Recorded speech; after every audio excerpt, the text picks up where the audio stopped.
So you want a revolution. You know, I suppose any revolution is defined by a group of people who choose to challenge the establishment.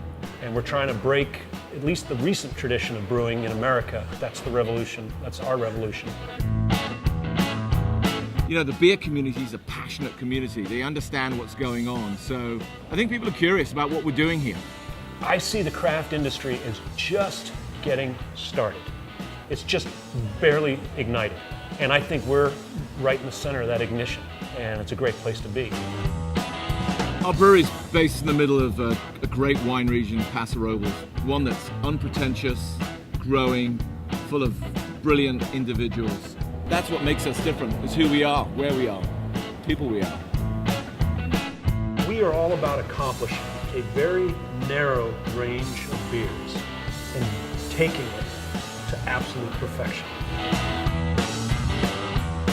Very focused on quality and improving our processes, improving ourselves. I mean, we're constantly challenging ourselves to be better. Quality of the ingredients, quality of the process, the quality of the staff. As we like to say, we're living beer. It's hard to get away from it. We wake up in the morning, that's what we think about. We live the beer. We're all about the beer. We're all about improving and perfecting the beer. It's what we're all into. It's our hobby. It's what we're passionate about. You know, you only live once. We like to say, if we're going to live beer.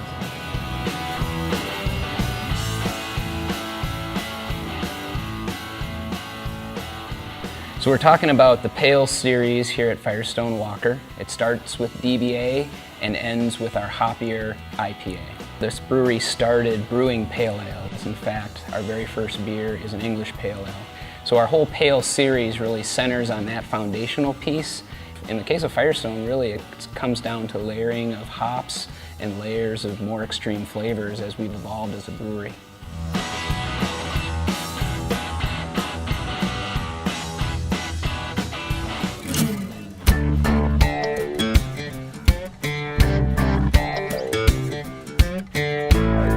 Double Barrel Ale is the flagship of the Firestone fleet. It's the original beer that Adam, David, and Jeffers Richardson, our original brewmaster, came up with. It's an English pale ale, or otherwise known as English bitter.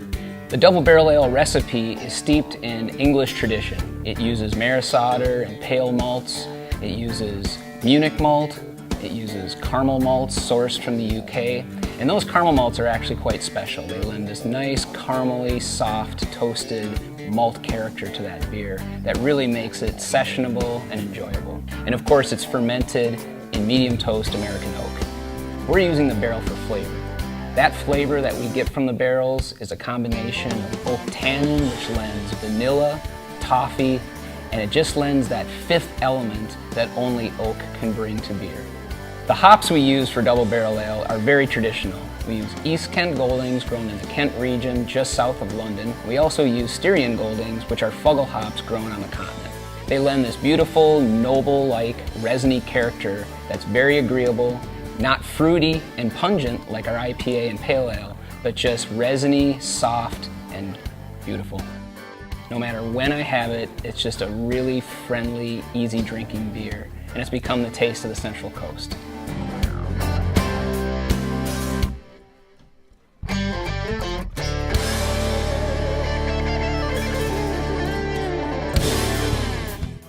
Pale 31, which was originally called Windsor Pale Ale, is the second beer in the Firestone lineup.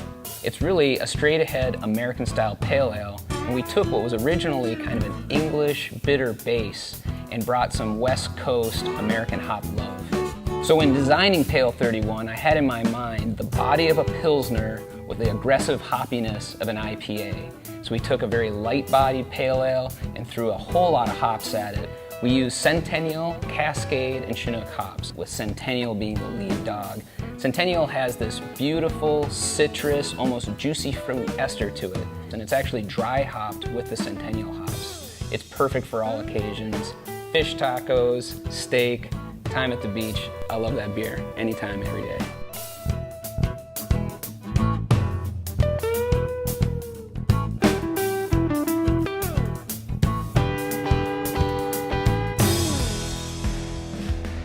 Union Jack is basically Pale 31's big brother. It has all the things that pale ale has in the way of light, malt, toast, and hop, but everything's turned up a notch. It's got just tons of hop character and expression. Union Jack incorporates not only Cascade and Centennial, but we bring a couple of the newer cultivars to the table. We have Amarillo, we have Simcoe, and a touch of Citra hops. We try to use a blend of hops in these beers to make sure that from season to season we can bring consistency to the table, but that we also have this nice round flavor profile throughout the beer.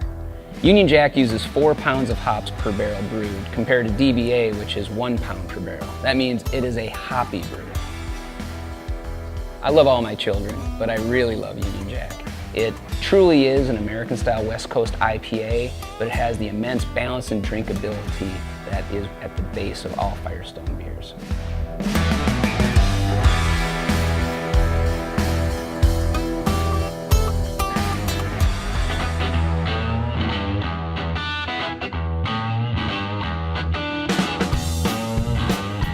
So in 2009, we came out with the Firestone Seasonal Series. We had a long time to think about what we wanted to do and tried a lot of different recipes over the course of time. Solace is our first seasonal release. Solace is a fusion wheat beer. It takes the elements of a Belgian wit or Belgian style pale ale and infuses the soft textures and banana and clove of Bavarian Hefeweizen. Straight from the tap, you're going to see a hazy opalescence from the protein and yeast left behind because we don't filter. You're going to see a nice pillowy, white, foamy, frothy head and a really nice effervescence.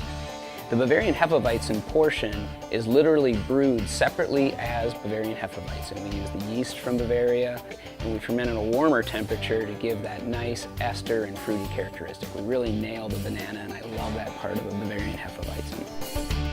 The Belgian Pale Ale portion helps bring the spiciness, a little more of that drinkability, and all those characteristics that you like in Belgian wit beer. So really, it truly is a fusion of 2 separate beers that come together to make what I find just to be the perfect fish taco summer seasonal beer.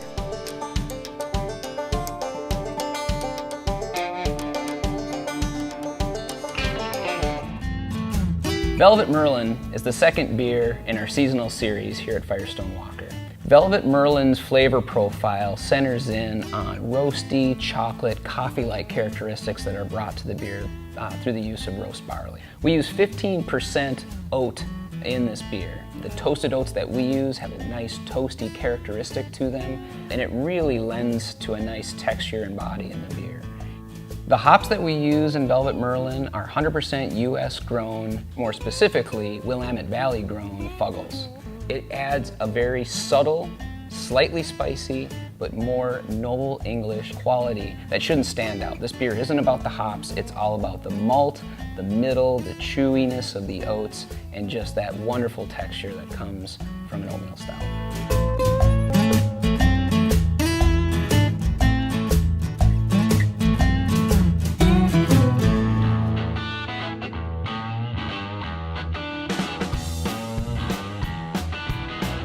The Proprietor Reserve series of beers are a select number of recipes, many of which have been simmering on the back burner that we finally released in special either 22-ounce format or 4-pack format in very small, limited amounts.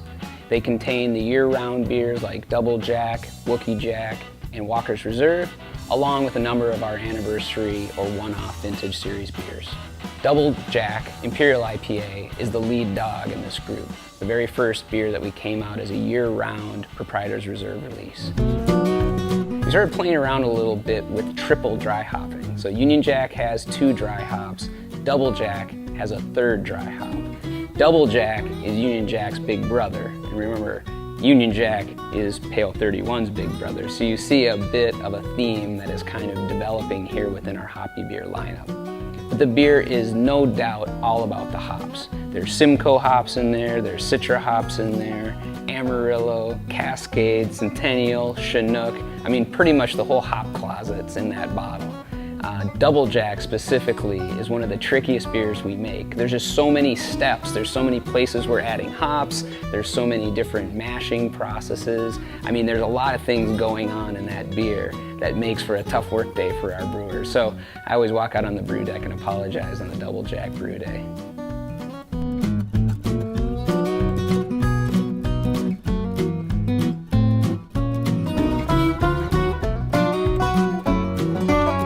Walker's Reserve Porter is a recipe that's been with the brewery since the very beginning. When we came up to Paso Robles, we started brewing this beer in a little bigger format, and we started integrating more barrel fermentation, and we added bottle conditioning to the 22-ounce bottles. Now, like with all of our other dark beers, if light does not pass through it, we don't filter it. So if Reserve is an unfiltered beer, about 50% of it is fermented in the Firestone Union. So it actually has the largest percentage of oak of any of our beers. It brings vanilla, oak, tannin, and in the case of the porter, I get a little more of that toasted coconut characteristic. It uses East Kent Goldings, which bring a nice resinous hop character, but we also use a little bit of Cascade, which gives it a little American twist. And the bottle condition just helps to create this really soft and beautiful texture in that beer. It's much more about the aggressiveness of chocolate malt, and it has that barrel fermentation piece. So not so hoppy on the stout in our lineup, and a little more hop aggressive in the porter in our lineup.